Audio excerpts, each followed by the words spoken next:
Sial dia. Kau dari tadi lagi masuk voicemail. Samalah saya pun. Call dia masuk voicemail. Mesej pun tak sampai. Pelik lah. Dia tak pernah macam ni tau.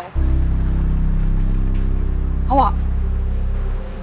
Entah ex-husband dia buat benda yang pelik-pelik dekat dia. Yelah, mana lah tahu culik dia lepas tu bawa dia lari ke? Ha. Tak mungkin lah ex-husband dia macam tu. Mana awak tahu? Awak kenal ke ex dia? Tak kenal. Tapi kita janganlah fikir buruk-buruk. Tak, sekarang ni, kalau dia tak balik juga malam ni macam mana? Kau apa hal? Kau mesti tahu kan kat mana rumah family Amara. Kau send location bagi dekat aku.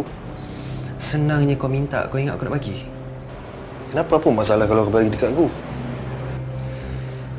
Sebab aku tak rasa pun dia dekat situ. Dia kan dah putus hubungan dengan keluarga dia. Dia dah kena buang.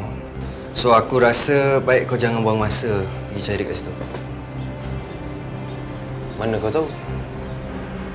Aku tahulah dia kan ex aku. Lagipun kau tak tahu perangai bapa ex mentua aku. Bila dia halau marah, dia tak bagi balik. Aku tak kisahlah dia kena buang ke apa ke. Sekarang ni kau send location alamat rumah parents dia dekat aku.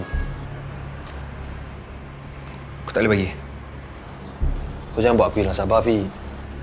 Macam mana aku nak bagi kalau aku pun tak ingat dah rumah tu kat mana?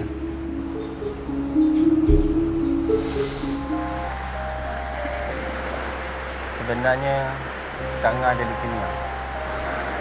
Leukemia? Sejak bila? Sejak kecil lagi.